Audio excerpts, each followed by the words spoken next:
afternoon. Welcome to the program. I'm so glad to see you here in SFM Network. I'm Dr. Robin Gould, and you are here for about an hour with me, maybe a little less today. I'm here a little bit early, which is fine because this will be rebroadcast and archived, so you can just watch this anytime. But I wanted to come in a little bit early today and give you a little bit of the unexpected because I want to make the point that life comes unexpectedly. Like issues in life and things happen. One of the greatest things about the feasts of Yahweh are that they are not unexpected.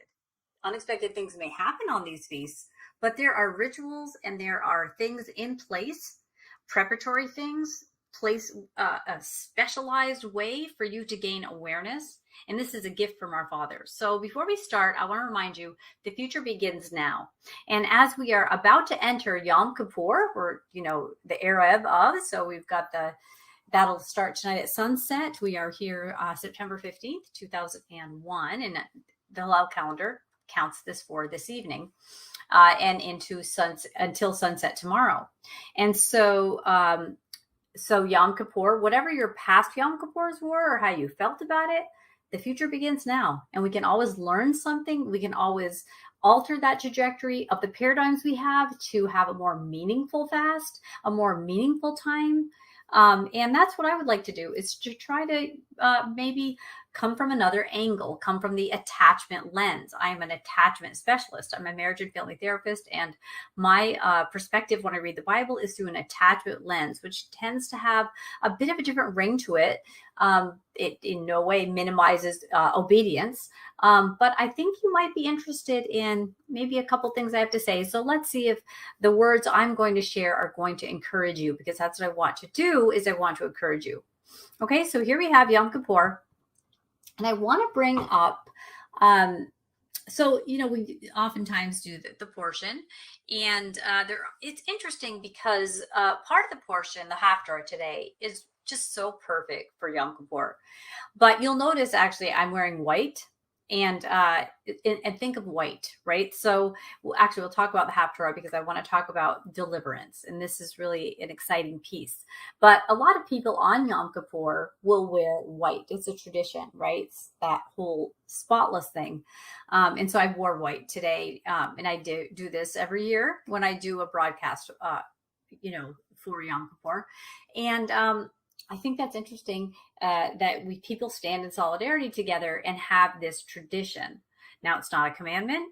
Nothing wrong with tradition, as long as it doesn't supplant, the Bible, doesn't supplant the weightier matters of the Bible, especially. Then we're in good standing there with our community, which is really nice. And so I want to just start with the idea of Yom Kippur, because a lot of people struggle with Yom Kippur, not so much doing it, going through the motions of fasting and repenting and doing what they are told to do. But maybe sometimes people can struggle with how to think about it and how to conceptualize this and understand this. Now, I don't, have every answer to everything. I don't have any special wisdom, but I do know that when you view things through an attachment lens, you tend to get into those weightier matters and the relational aspect of these feasts and of the whole entire Torah and the whole Bible, because it's all about a relationship, right? This is what is the most important piece, is that relationship. And there are prescriptions for this relationship to do this His way. Because honestly, and we know this, you will never be healed doing it your way. It doesn't exist. Your way doesn't matter. His way matters.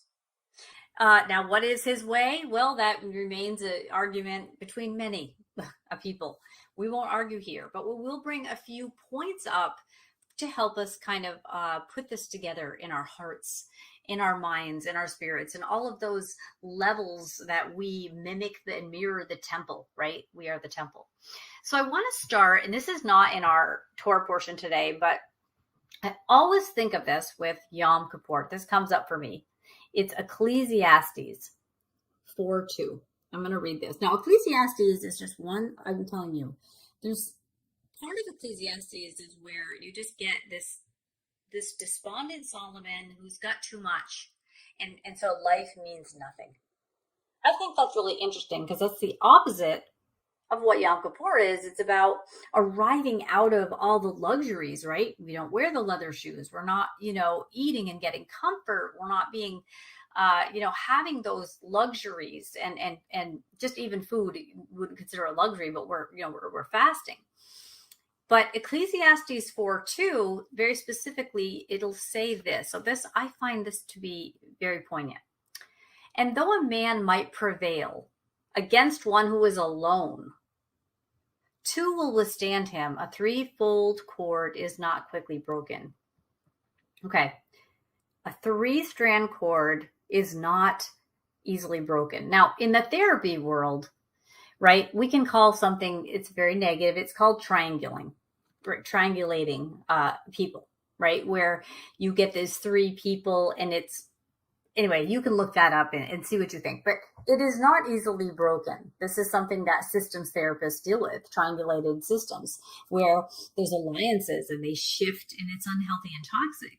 In a good way, though, 3 is the number of resurrection and life, right? 3. It's very interesting. And so a 3-strand cord won't be easily broken. And that is so true. That's what you want, is you want 3. And so if I want to combine this, I want to put this together with what's the most important thing. Yeshua tells us the most important thing when he's asked. He specifically asked in Mark 12:28 to 24 to 34, this piece here. And Yeshua quotes Deuteronomy 6:1 through 19. Actually, and you know what? Actually, it's the quotes are smaller. I'm actually reading you the full reference for you to get context. I want you to always get context when you're reading anything. But specifically, 34. And when the Pharisees heard that Yeshua had silenced the Sadducees, they themselves gathered together. One of them, an expert in the law, tested him with a question. So he's being confronted with a test. And they say, "Teacher," this is verse 36, "which commandment is the greatest in the law?" And so here's what he says. Yeshua declares, "Love the Lord your God with all your heart, with all your soul, and with all your mind. This is the first and greatest commandment, and the second is like it." So he's putting this on the same level in terms of how important it is. But there is a distinction of this is a different commandment, but just as important. Here's what he says. Love your neighbor as yourself. All of the law and the prophets hang on these 2 commandments. Okay, so whenever I do things or think about things or read things or put a teaching together, I always have to back up and get that macro view of, are these things accomplished in what I'm saying? Does it rise to the level of being a 3-stranded cord that won't break? And here's the 3 things that the entire Torah, this is what the entire Torah is made of. Everything hangs on this, right? Allergies, my goodness. Okay. Love the Lord your God from a level of worship. Like they're basically saying with every cell in your body, right? Worship, love in reverence and in worship. And the second one is just as important, but they're making a differentiation. You're not worshiping your neighbor and yourself. You're loving them the same as you would yourself. Now that doesn't rise to the level of worship, but it's as important in terms of executing it as you're told is loving God to the point of worship with every part of you. So everything we do and say, everything we think about, every teaching we put together, every feast day, we have to think about it with this 3-stranded cord. And if one is missing, we're off balance, it breaks, it doesn't work. The feasts are about worshiping God. It's that prescription he gives us. And I mean it. He prescribes how to do these things. We do what he says. We do it his way. And we do that. We do that out of worship, right? Out of love, out of connection, of desiring to be close to him and to trust his ways. So that's him. We also, how does this benefit fulfill the commandment to love your neighbor as yourself? Well, the feast has to do both of those things as well. After you've worshipped and you're reverent, and that actually, it's not after, it's while, right? Then you're to love your neighbor and yourself at the same time. So what does that look like in a feast? Well, we're prescribed. We sometimes fast. And on one of our feast days is a fast day. We're feasting on something else. Redemption, right? And affliction is a gift. Not in an aesthetic way, like the Colossians, not talking about that. But we'll talk more about this. And to love yourself. And what does that mean? It means to love yourself personally, I believe, is to know your identity. And if you know your identity, you can't help but love yourself, because you'll know that the Creator made you. And because he is the good I am, and he is good, you can trust. Loving yourself is not bad. You were created by the Creator. You are the created. You are what he's proud of, right? Now, we don't always make him proud by our actions. Other people don't always make us proud or him proud, right? So we know we need this day to file bankruptcy. And I do see Yom Kippur in that way. It is the day to file bankruptcy. And I was chatting with some women last night about this. I was on the Rooted Cafe, and they do this thing called Tuesday Talk. I think you'd enjoy that if you want to look up the Rooted Cafe, ROOTED KAFE. Check that out. And we were just chatting with a bunch of ladies about this, and we're talking about the idea of Yom Kippur is so important, that we run toward the Father with our debts, not from him. And Yom Kippur corrals us in this way, right? So when we think about Adam and Chava in the garden, right? When we think about that, what did they do? Well, that's the first story in the Bible about humans and how they act and what they do and why everything is the way it is. And that is the first story which tells you, base all your thinking on this story about people, because this is going to be your tendency, because people are people. People are people, right? So what did they do? They wanted to be like God. Now that does not accomplish all three of these things. Worshiping him, loving your neighbor as yourself. This is trying to be him. This is competing with him. This is trying to be him in their lives. And they demonstrated that in more than one way.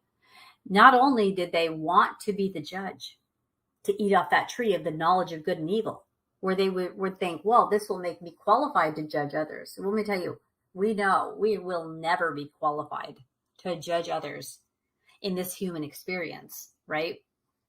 Never. But she got deceived. And here's the thing. The deception wasn't the big part to me. It was what she did. It was where she said to herself, and I'm picturing what she's thinking, I could just be me, the way I was made by my Creator, or I could disobey him and notch it up a bit and be like him, and then I can be a judge. Status, a new title, some more importance, which reflects a distrust in the Creator, like, I'm not, quite enough. Well, that violates loving yourself. And then she hands it to her spouse, and were they loving each other as they did that? No. What's the encouraging thing to do? Trust Dad. If he told you not to, the safe thing is to not do it. No. So they violated all three of the most important things by denying and rejecting ultimately their humanity, each other's sovereignty, their own sovereignty. Like, they let themselves be tread on by the serpent, but they wanted to be like God. They weren't accepting who they were as made by the Creator. They wanted to create their own image. They didn't want the way they were created and the image of Yahweh. They didn't want that. And so we can see how important it is for us to get a perspective that everything has got to fall in line with these all at the same time. Now, when it's only worshiping God and not loving people, that can be a real problem. When we're only loving other people while we worship God and we don't care about ourselves, that's a problem. When we only care about loving our neighbor and ourselves and it doesn't rise to the level of worship and obedience, we have a problem. These things are all together to accomplish and fulfill our destinies. And it's so vital that we get this. Yom Kippur this year, let this be the day you get this. Let me talk more about Yom Kippur, kind of help you understand the way I see it, okay? So let's take Yom Kippur and put it into this trifecta of absolute. Love God to the point of worship, love your neighbor, love yourself, okay? So we have number one, worshiping God would be what God needs. Now that word need might bother you a little bit.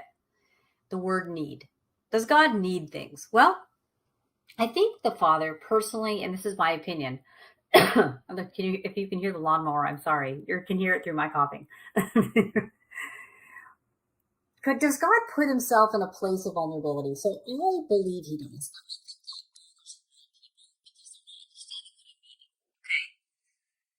The joy of the Lord is our strength. You hear me say this all the time. Joy. Now, I don't believe, and I'm a human and don't know what God knows, but in my human experience, joy is not something you can extract and solicit and then still be happy, right? Like, joy comes from something other than you. Right? You get joy. You receive joy. Joy is generated in you based on something. So personally, I believe the Father needs, and in his way of needing, which is not the same as a human being's way. Okay, because we are not like God. We are created by God. So keep this in mind. We revere, which is to fear. We trust. We worship him. We don't declare things in his name and tell him what he's going to do. We don't talk to him that way. Okay, we know. Yes, we will invoke his promises, but that's different. We are respectful, and it doesn't mean we don't wrestle with him. That's in your private prayer closet where you're working through all this stuff. But this idea of God needing, God being vulnerable, God putting him in a position to want something that he's not in control of. Now, is he omnipresent? Yes. And is he omniscient? Yes. I believe he made himself into that position. Could he reverse it at any time? Of course, I'm sure God can do anything. But I don't believe he put himself in a position to have a bunch of robots so that when they came to his feast, robotically programmed, he was like, yay, I'm joy, I am joy, right? That's not what joy is. Now, I'm a human and I don't know everything. But we're not robots. Predestined doesn't mean pre-programmed. We are offered a destiny we can reject. And when we don't reject that destiny, because we're strong, in the identity he gives us, he has joy. Very simple, but profound, right? Now, when Adam and Hava hid themselves, right? So they ate from the tree. They saw they were naked, and they hid because they were ashamed. And the word ashamed is confounded. And you've heard me say this probably at least 30 times, right? Maybe more. I've been doing this a long time. They were hiding. So he comes to them, kings in the field, right? And he storms in. Actually, the word there is like he's going in to take what was his and what is still his. But what are they doing? They're not running forward toward him with their debts, wailing for dad. They're hiding because they were confounded. I think what they were confounded about was their identity.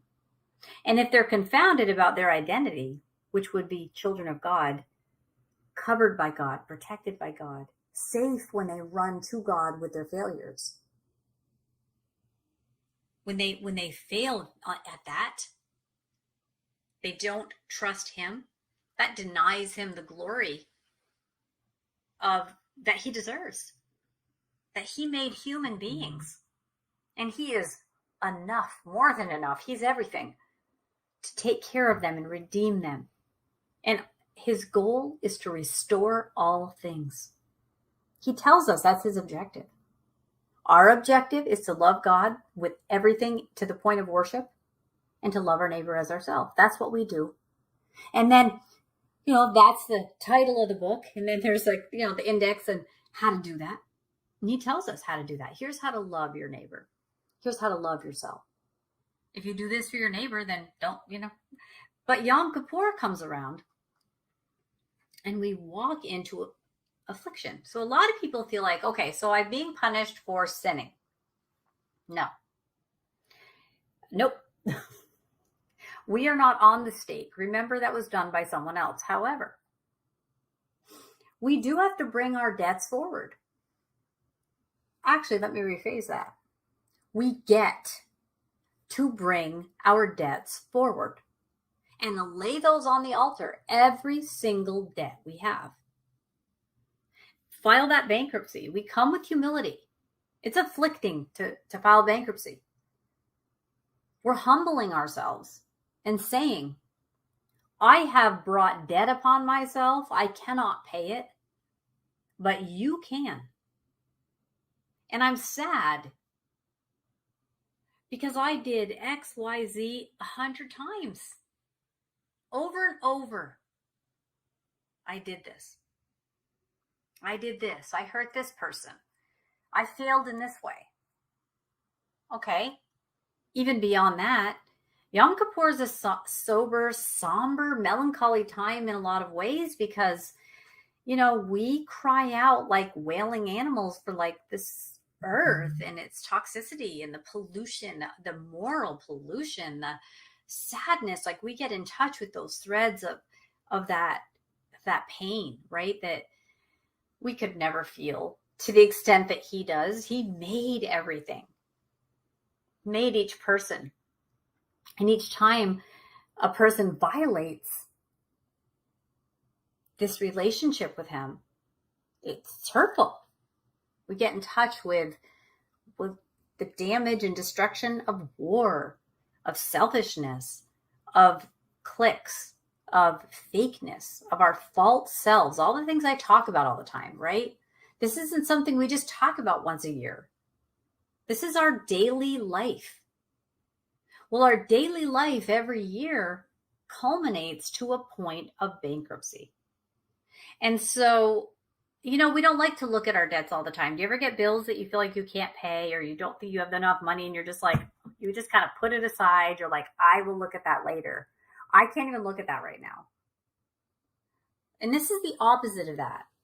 This is where all these debts, because when you file bankruptcy, you go in and there's a judge, right, in the court. And there's rules around, you have to bring in every debt in paper, like you bring it. And anything that's included that you brought in will be covered and you will be debt free. So you don't want to leave them hidden all around where you just were like, I didn't want to look at that. No, in fact, you pull them out of every corner, under every book, under every coffee table, everywhere that you stuffed them so you didn't have to look at them. And you pull them out. And there's a lot of them, right? There's a lot for me, not going to lie. A lot of stuff, right? And I'm just finding all these papers everywhere and I'm just putting them in this basket. And it's like so heavy. And I'm taking several trips, right? When you bring this forward and you're just crying as you go, like, look what I've done. The idea isn't that you're condemning yourself. You don't have that power. You're not the judge. You're bringing this to the judge to get relief. Because he's saying to you, today, you humble yourselves and and this is good. You trust me to humble yourself and you bring the debt that you've accrued to me. And what you're saying to me is, you are enough to cover all my horrible debts. When we think he isn't, we rise up to a standard above him. What? He's not enough. We don't even realize we think this way. But when we gather together our debt, we just start throwing it in and it starts piling up and we realize how many trips we have to take. And the more we like, oh, that's right, I even have this debt, like, oh, in my glove box, I got to go out to the car. I stuffed them in there. Oh, I left some at my mom's house. I ripped some up and threw them away, right? Some stuff's under the blood. I can't bring you a hard copy. So Yom Kippur is a big day. We get to be afflicted. We get to get in touch with that melancholy. We get to know, maybe even for a second, just one little second even, just like all the blood crying from the ground because blood has been spilled. We are afflicted for us. We're afflicted for the Father. We're afflicted for our brother.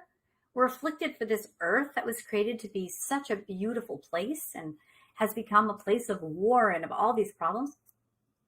But we get to do this. And I want you to be encouraged in that. When you can empty this vessel out of debt and of guilt and of shame, right? You run to the Father. We stop hiding and covering ourselves up and thinking we can be God in our lives. Yom Kippur isn't about punishing you. It's about liberating you. And it's about us demonstrating our trust of who is our deliverer. That's the Haftarah, Samuel, this week. Read it. He delivers you. You don't take fig leaves from creation to cover up yourself, to find out who you are because you're confounded about who you are. Yes, we do that every day. We erect these false selves, whatever that might look like for you, and I have a bunch.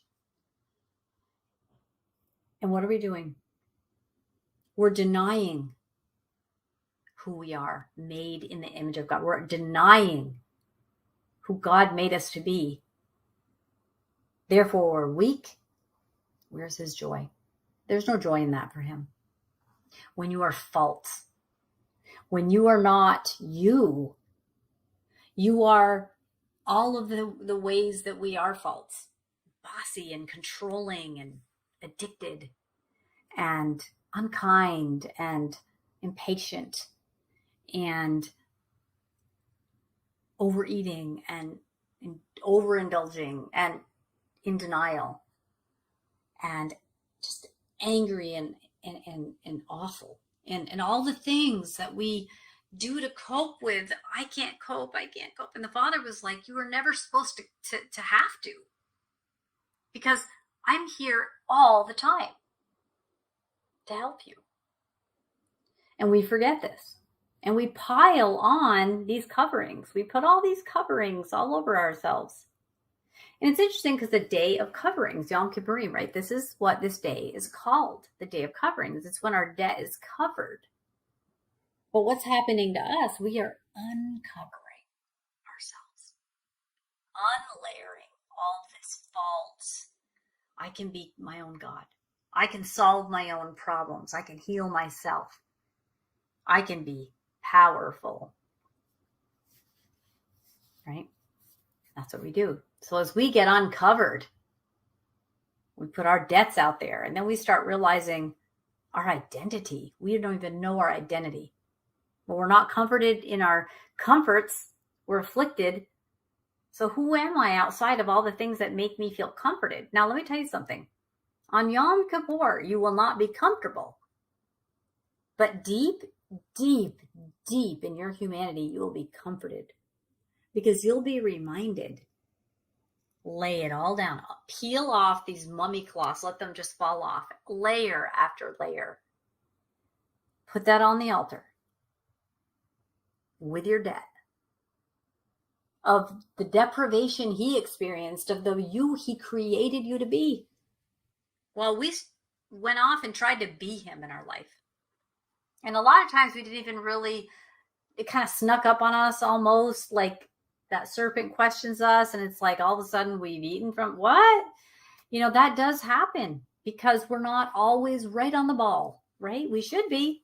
We can be, but can we? I don't know, because nobody's perfect, not even one. Nobody is completely innocent, right? Nobody is. And the beauty is that the Lamb was slain at the foundation of the world. So he knew this.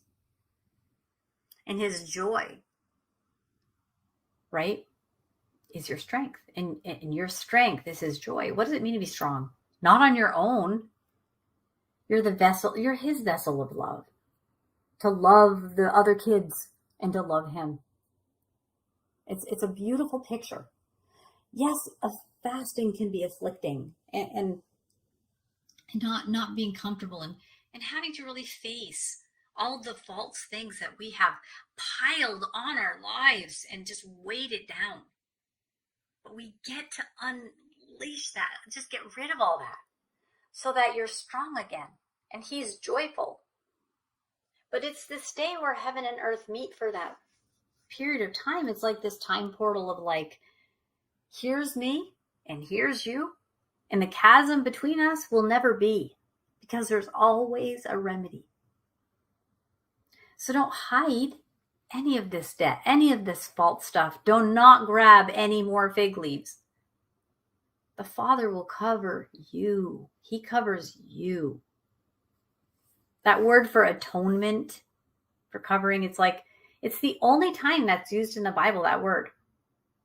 It's like, this is a special day. It's the highest holy day of the year. It's actually a pretty big deal to violate and not observe Yom Kippur. It's a big deal. Now, to how we observe it, let me speak to that a little bit, because people have a lot of questions. When we think about the importance of this high holy day, we think of, okay, I want to do it right. The Bible says this, the oral law says this, my community fellowship says this, Robin said that, this said this. I mean, we can go back and forth, okay? That can be really, really difficult. So what we're going to start doing before we feel confused and upset, let's start with this. Let's back up again. Let's back up and let's remember the 3 corded stranded cord. Let's remember that. Love God with everything you are. Love your neighbor as yourself. That's how Yom Kippur should be as well. So the first thing is we have to recognize ways we have sinned against our Father. We have been disobedient to his word, and we repent, which is to return. Shuva, right? We return. We return, right? So when a father came, he stormed in and they're hiding, all they had to do was turn around and run this way. Run right into his arms, right? Shuva, return. Because remember the prodigal son? The older son's like, hey, I've been pretty good, and you're happy about the squanderer here? And the father says, wait a minute. If you really knew my heart, you'd know that nothing is above the joy I get when my children run back to their dad, where they're safe and we're together. Like, that's what he wants. So the first thing is, in our macro view here, what does God need? He needs us to approach him in affliction and humility, to say, yeah, we get that. We did not do that right.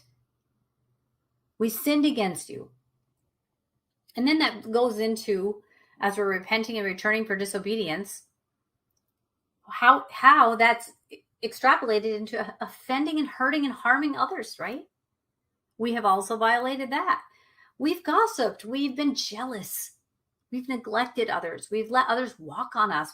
We have not even wanted the best for our brother, right? We have all done this. And then that goes into ourselves, like about loving ourselves. And I touched on it just a sentence ago. We've allowed people to intrude on our sovereignty. That is only a place for the Creator. He is our covering, and we have allowed people to push us around. And because we didn't want the drama, and I'm the first one to say, I have gone through that. I don't want the drama. I just let it happen. And then what do? I'm resentful.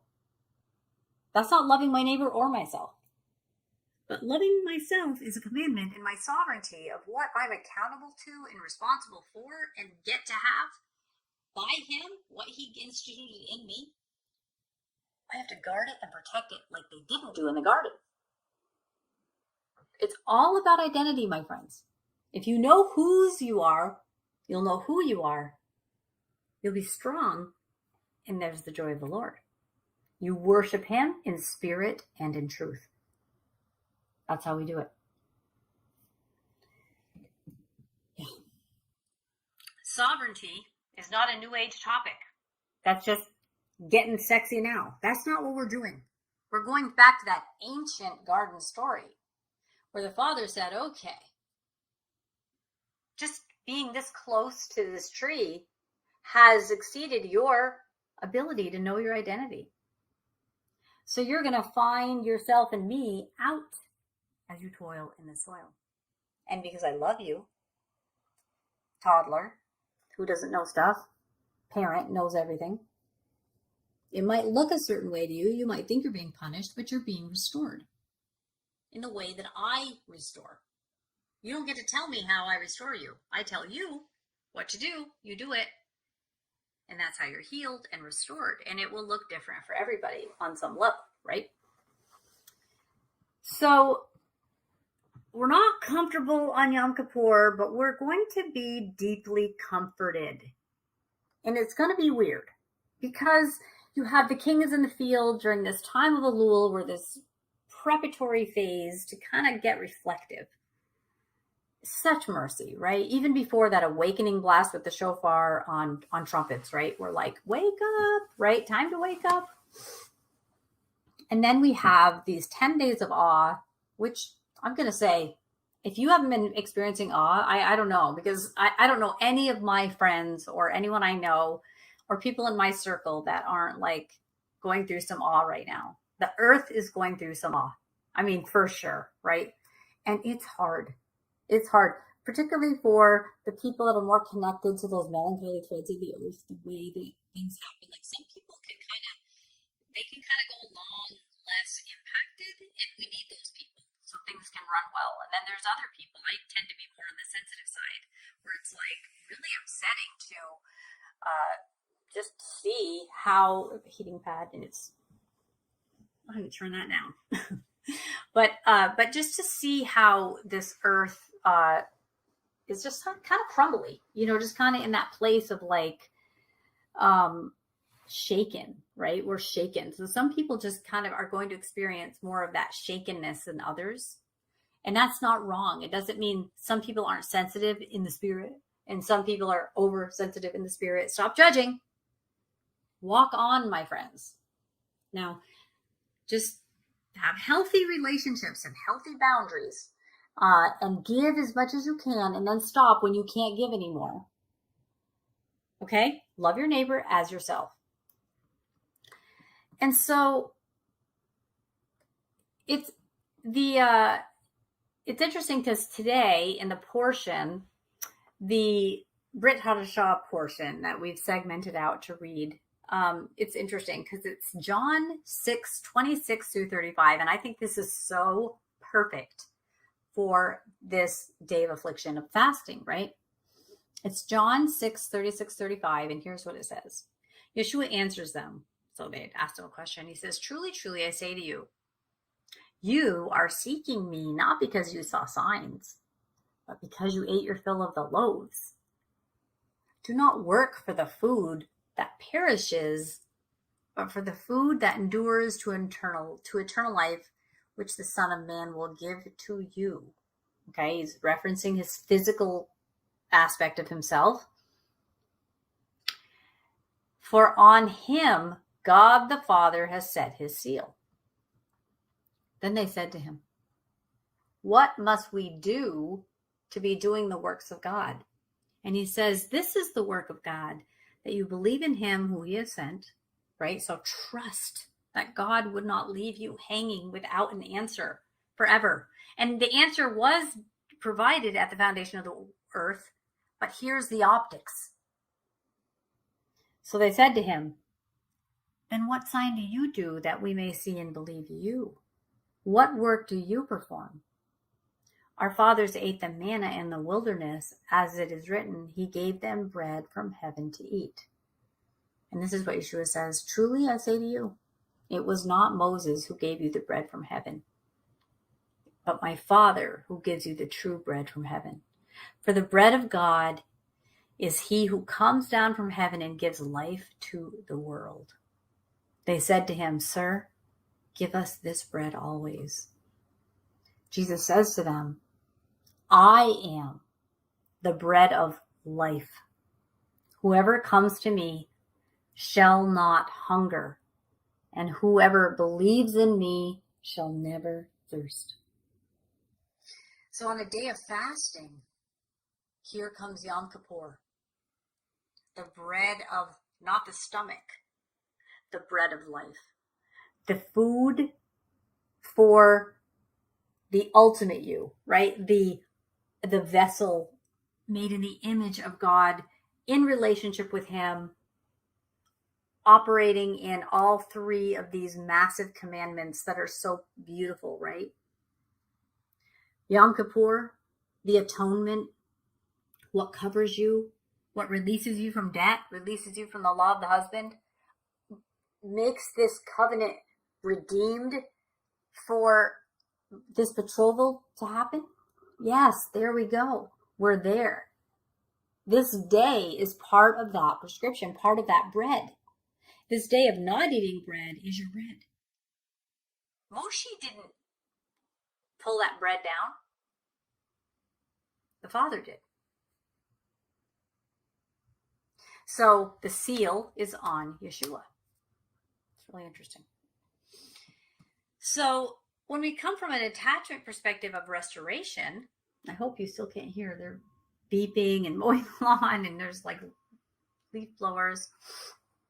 Oh my goodness, my office is just right there with so much going on here. But from an attachment perspective of restoration, we don't enter into Yom Kippur lightly, like, oh, I'm just going to be comforted. No, we do need to really uncover all of this false stuff. We have to peel this, the serpent is an animal that sheds its skin over and over and over, right? I always find that really symbolic because we do that. Like, we have skins. I need to shed so many things, and I need a day to do it. And it's so comforting to know that my whole faith community is doing it too. And we're all kind of like today, like, oh, how much do I eat? Because I know you're not supposed to eat a huge meal before Yom Kippur. It makes it harder, but maybe I eat. I mean, we're all having these questions. We're all maybe going to wear white tomorrow. We're all not going to wear leather shoes. We're going to be afflicted, right? At different levels, right? But from an attachment perspective of restoration, this day of coverings, which is the only time this word is used, so this is a special set apart day, right? We're getting in touch with, we're not showing up like this is easy. It's not. But we're showing up remembering that the big picture is to accomplish what everything the Torah is hinges on, is we need redemption from how we've injured our relationships with other people and ourselves, and understanding how we've violated God's laws, right? But we have to get back to that non-confounded state where we remember, what is the Father's prized possession? You are. So when you're hiding, have you ever looked for something that you really care about? Maybe let's just say you have this really expensive watch. You got it when you graduated from college, and it was 30 years ago, and you've always had it. It means so much to you. You love it, and you just can't find it. And you're panicking. You're like, where is that thing? Right? Where is it? Where is it? How much more does the Father feel when he's made you to be with him and you're hiding under fig leaves? How much more? Now he says, where are you? Where are you? Why are you hiding from your answer? Why are you hiding from the medicine? Why are you hiding from the thing that is the only redemption you'll know? You can't redeem yourself with the creation I made for you. I made that stuff for you. You don't get to use it as an alternative to me. That'll damage your life. It'll damage everything. So you're his prized possession. Get out of being confounded. On Yom Kippur, Get realigned with knowing your identity. Stop hiding. Stop covering up. Unpeel, unravel. Get naked without shame because he's there. He created you. He loves you. He saw every single thing that happened between you and that person and how hard you tried, and you just couldn't do it any better than you did. You just didn't know what to do. And all of a sudden you're just like, you know what I'll do? I'll shut the door. I'll yell at them. Whatever I'll do. Maybe we do need to shut doors. Maybe we need to burn a couple bridges in a certain way and still stay in a positive place, but, reorganize our relationships. I'm doing that right now. I need to, because the festering things that I have to bring to Yom Kippur should be information for us. If my right hand offends me, I need to cut that thing off. Like, I don't need this. I don't want to always, any relationships where I'm constantly sorting out the power differential between me and them. It's like, I'm done. Because Yom Kippur is important. I got to unravel. I'm either too passive or whatever I am. I don't want to be too anything anymore. I just want to be a vessel of love for the Father. And that doesn't mean I'm a doormat. Okay? It's not good to provide people with a forum to step all over your face. That's just not right. You're his prized possession. He seeks and finds you. And on this day, you get to find you too. Because he's going to shine that flashlight on you. And the bread you're going to eat might not be physical bread. It's going to be the life-giving bread that you need. So the you he made is your identity. And this is just an important thing as we're getting ready to close up here. I want you to look in your life as you approach Yom Kippur this year and remember to not forget. Okay, so remember to not forget the things in our life that we just allow to confound us about our identity. Every time, let's say you're on a diet and you go into the bakery, like that's an obstacle. Is there another street you could take and not go by the bakery and it's not so hard? Yeah, take that street. Okay? We have allowed certain things, certain people, dominating systems, workaholic stuff that causes us to neglect better things, whatever. Reorganize. Restitution comes in many forms. It might be apologizing to people, but let's try not to do it again next year. But also end things that need to end, like walk away from things that you're just like, wow, this is just such an energy sucker. Like this is just, absorbing so much of time I need to be ministering to others, resting for myself, worshiping the Father. It's like, it says, don't even worship me. Don't until you go make up with your brother, but you've got this person and they're just constantly, or maybe they're unpredictably, which is worse, intermittently just kind of slamming me in the face with whatever. And you're sorting out and you're sorting out and you're sorting out. It's like, start looking at a theme here. What are you bringing to Yom Kippur every year? Yeah, what can you change here, right? Let's get afflicted to the point of change. This isn't about punishment. This is about transformation. This is about redemption. Getting in touch with the grief of the Father. Getting in touch with every drop of blood that's hit the ground on this planet. Just trying to be a part of this whole process because you are the most important thing to God. So we're responsible to guard and protect our sovereignty. We have not done that. It has not led to good things. Some of the ways we have prevailed. Think of times you've prevailed. Try to replicate your actions and do that again. So when you are around a person and a false self, let's talk about as we are redefining relationships right now and how we interact in them, which is usually a very primary stack of debts, right? Like that's the most common stack of debts people are bringing in. It's like how we've treated other people and how we have been, and a lot of that sorting out is because they have mistreated us. And we have let that happen. Because religion teaches us passivity, where the Bible does not teach passivity at all. I do not believe the Bible teaches passivity at all. Now, there are times where we say nothing. That's not passive. That's harder than sometimes than speaking up, right? So my basic rule of Robin here is if I'm tempted to speak up, don't. If I'm not tempted, speak. Like if I'm tempted not to speak up, speak up. If I'm tempted to be quiet, or speak out or yell out, just back up. So then generally when something's going on like that and I feel a temptation to do something, just don't do that. So each situation will be different. And Yom Kippur is that day of coverings, and it's like, okay, what am I encountering in my daily life that continues to cause me to sort and sort and sort and sort and sort? That might be something you need to redefine. Tshuva is about returning to the Father and not going back to our old ways. Now, obviously, we are going to continue to make a lot of the same mistakes. We're human and we're not perfect. We don't try to do that. We don't want to do that. We want to walk on into our destinies transformed and all is growing, right? That's what we really need. Yom Kippur is not a time you're backed into a corner to feel horrible. It's a time you get to approach that throne, into that very deep place, that Holy of Holies, right?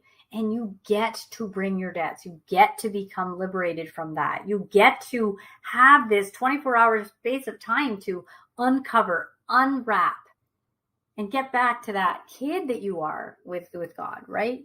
And the more mature, the more like a kid you get, the more mature you are, because it's really mature to know what you don't know. And that's what kids just don't know stuff. But they have some instincts and they have love and they're cute. I mean, there's so many things about kids, right? But they don't think they can be their parent. And then they reach that age where they, Stephen Hawking should be carrying their bags as far as they're concerned. And I was never a fan. May he rest in peace. But I will say, because his belief system was discouraging to the creator, or to people about the creator. But what I'm saying is when kids reach that challenging age where they're always in competition, right? Yeah, right? It's always this interesting thing where they age out of that and then they have their own kids and they say, oh, I was so hard on you, Mom and Dad. And guess what? You were right. Like, that's really hard. Parenting is really hard. It hurts. Well, our Father is an emotional God, and he is not immune from pain. He has not let himself be immune. Or he would have no joy. He would have no joy. He would have nothing for him. Everything's his. But what would be for him? Right? He can't take your devotion. You give that. And he enjoys that. So Yom Kippur is something we get to do. Yom Kippur is something that we need to do. You will not be healed doing your own thing. You need to do his thing. Now, if you have a medical condition, I really want to address this because people get very upset. If you have a medical condition and you have to take, let's say, a medication that requires food, you can't go without liquids. You have a blood volume issue, or you struggled with sickness this year, and a 24-hour fast would be harmful. So remember this. You just do what you can do. Okay, so one strategy I know of some people can do is where they can't fast, right? They can't go without meals. They have to take medication, or there's some reason that they can't. And what they would do is like, they just wouldn't really eat the foods they enjoy. So like an example of that would be like, if you think of a plate of like white fish and like cauliflower steamed, like that plate of white, not appealing stuff, like you're eating, but it's not really appealing. But you're still able to take your medicine and get nourished in the way you need to, still feels afflicting. So it's just an idea. Some people, they just can't go without water. I mean, there are diseases people have, or just different things. So it's just not about you having to completely destroy your health. I mean, this is about what is going to help you unravel all these false things and get in touch with these debts, get in touch with the Father's feelings about all of the pain of the earth. Like, this is where we unite with him in this way, and for all of the brethren and for all of the earth, right? So that's where I wanted to go today. I wanted to remind you, it is a privilege to run to the Father with your debts, and we are grateful. And it is afflicting, it is transformative, it is helpful, it is beautiful, it is how we heal. and we can start again. Okay, we can start again on a fresh slate. So go and look under every cabinet and every book, behind every door, and find your debts. Don't ignore your debts. Bring them all in for this bankruptcy. Bring it in. Get clear. You're not going to be punished. You're going to be restored. Don't run from him. Run to him. He is your answer. No matter what the question, he is the answer. So I hope this encouraged you. I hope you have a meaningful past. And always remember, the future begins now. Bye. We are richly blessed to bring you what we believe is the fullest, most diverse, yet up-to-date progressive teachings, discussion, and prayer programming you can find anywhere on this planet. Be sure to take the tour of the MessianicLambRadio.com website. I'm Susan Hoogie, thanking you for joining us on the Messianic Lamb Video Network.